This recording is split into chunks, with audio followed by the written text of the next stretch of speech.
మీ business ఏదైనా మీ ఊర్లో promotion చేయాలంటే అది సుమన్ టీవీతోనే సాధ్యం. ఇప్పుడే సంప్రదించండి.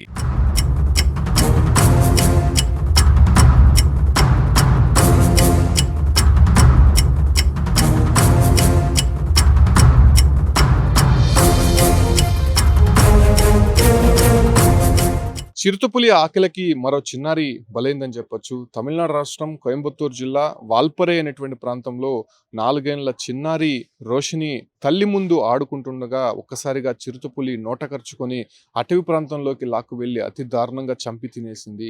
ఈ ఘటనతో ఒక్కసారిగా ప్రాంతమంతా కూడా ఉలిక్కిపడిందని చెప్పుకోవచ్చు. నిన్న సాయంత్రం సరిగ్గా 5 గంటల ప్రాంతంలో తల్లి వద్ద ఆడుకుంటున్నటువంటి రోషినిని అక్కడే నక్కినటువంటి చిరుతపులి ఒక్కసారిగా దాడి చేసి ఆ పాపని ఎత్తుకొని వెళ్ళిపోయింది.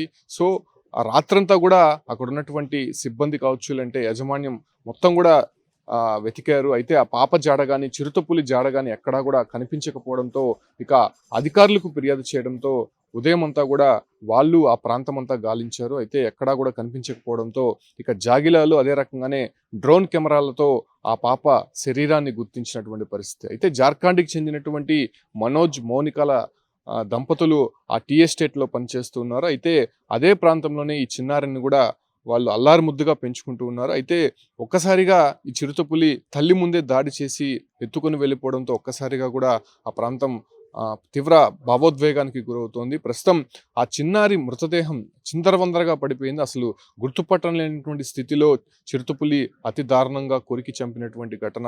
ఈ ఘటనతో ఒక్కసారిగా అటు ప్రభుత్వం కూడా స్పందించింది.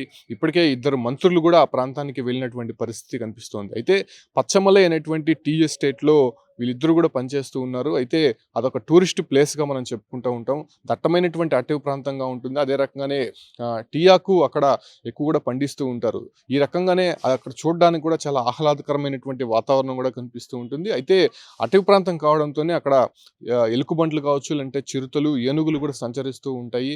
ఈ సందర్భంగానే అనేక సందర్భాల్లో అక్కడ పనిచేసేటువంటి వారు కావచ్చు, లేదంటే టీ ఎస్టేట్ యజమానులు, టూరిస్టులు కూడా అనేక సందర్భాల్లో అటవీ శాఖ అధికారులకు ఫిర్యాదు చేశారు. ఒకవేళ అవి దాడి చేస్తే ఖచ్చితంగా ఎవరైనా గాయపడేటువంటి అవకాశం ఉంటుంది, అంటే చనిపోయేటువంటి అవకాశం ఉంటుంది. ఖచ్చితంగా అవి ఇటువైపు రాకుండా చర్యలు చేపట్టాలని చెప్పి కూడా అనేక ఫిర్యాదులు కూడా అందాయి. అయినప్పటికీ నిమ్మకు నీరెత్తినట్టు వ్యవహరించడం కారణంగానే ఇలా చిన్నారిని అతి దారుణంగా చంపినటువంటి ఘటన అయితే కనిపిస్తుంది. అయితే ఆ ఒక చిన్నారిని వెతకడానికి దాదాపు 25 గంటలు పట్టిందంటే ఆ చిన్నారిని దాదాపు 2-3 కిలోమీటర్ల మేర ఆ చిరుత దట్టమైనటువంటి అటవీ ప్రాంతంలోకి లాక్కుని వెళ్ళిపోయింది. కొరికి చంపినటువంటి ఘటన ఒక్కసారిగా ఆ చిన్నారి మృతదేహం చూస్తే అసలు గుర్తుపట్టలేనటువంటి విధంగా ఉందని అయితే స్పష్టంగా చెప్పొచ్చు. తల్లి ముందు అప్పటిదాకా ఆడుకుంటున్నటువంటి చిన్నారిని తల్లి ముందే చిరుత దాడి చేసి ఎత్తుకుపోయినటువంటి ఘటన మనం తిరుమలలో కూడా చూసే ఉంటాం. గతంలో కౌశిక్ అనేటువంటి బాబు పైన చిరుతపులి దాడి చేసింది. లక్షిత అనేటువంటి పాపని ఇదే తరహాలోనే అటవీ ప్రాంతంలోకి ఎత్తుకొని వెళ్ళిపోయి ఆ పాపను కూడా తినేసినటువంటి పరిస్థితి. సో ఆ ఘటన మరొక ముందే మరో చిన్నారిని చిరుతపులి అతి దారుణంగా చంపినటువంటి ఘటన తమిళనాడులో చోటు చేసుకుంది. అయితే చిరుతపులి స్వభావం సాధారణంగా చిరుతపులి కంటే చిన్న ఎత్తులో ఉండేటువంటి ఏదైనా పిల్లలు కావచ్చు, అంటే జంతువులను కావచ్చు, వేటాడేటువంటి స్వభావం చిరుతపులికి ఉంటుంది. సో ఈ కారణంగానే చిన్నారి అతి తక్కువ ఎత్తులో ఉండడము, చిరుతపులి దాన్ని అటాక్ చేసి, అంటే ఏదైనా జంతువు అనుకొని ఆ చిన్నారిని చిరుతపులి ఎత్తుకుపోయినటువంటి ఘటన అక్కడ చోటు చేసుకుంది. అయితే ఇప్పటికే ఆ ప్రాంతం అంతా కూడా అటు ఏనుగులు కావచ్చు, చిరుతలు, ఎలుకబంట్లు, వన్యప్రాణులు ఎక్కువ తిరుగుతున్నాయి కాబట్టి అటు టూరిస్టులు కూడా అటువైపు రావాలంటే కొంత భయాందోళనకు గురవుతున్నారు.